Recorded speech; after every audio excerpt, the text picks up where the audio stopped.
नमस्कार मित्रांनो, चला मग बनवूया पत्ताकोबीची व्हेज मंचुरियन। ते बारीक चिरून घेतलेली आहे पत्ताकोबी। त्याच्यानंतर पत्ताकोबीला मीठ लावून ठेवलेलं ते असं पाणी काढून घ्यायचं आहे आणि नंतर मग त्याच्यामध्ये कॉर्नफ्लॉवर, मैदा, आलं लसूण पेस्ट, मिरची आणि कॅप्सिकम म्हणजे शिमला मिरची, मीठ असं सर्व टाकून सर्व हे मिश्रण मिक्स करून घ्यायचं आणि त्याच्यानंतर बॅटर मग तयार होतो।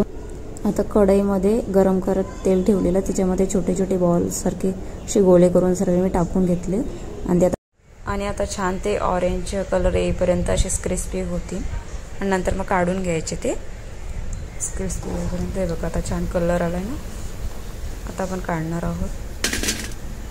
असा आवाज येतो, हे बघा किती छान झाले। आता मंचुरियनची ग्रेव्ही करण्यासाठी लसूण टाकलेली आहे मी बारीक चिरून, अद्रक चिरून टाकलेला आहे आणि आता मिरची पण चिरून बारीक टाकलेली आहे।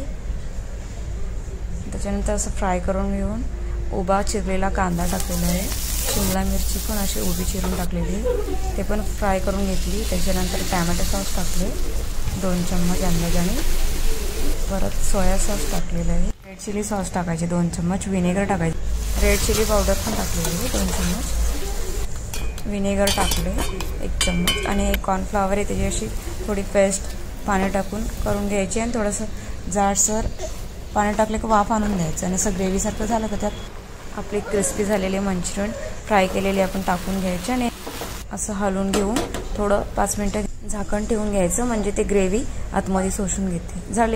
ही तुम्हाला साधी सिंपल व्हेज मंचुरियन आवडली असेल तर व्हिडिओला लाईक करा, शेअर करा आणि सबस्क्राईब करायला विसरू नका। Thank you, bye.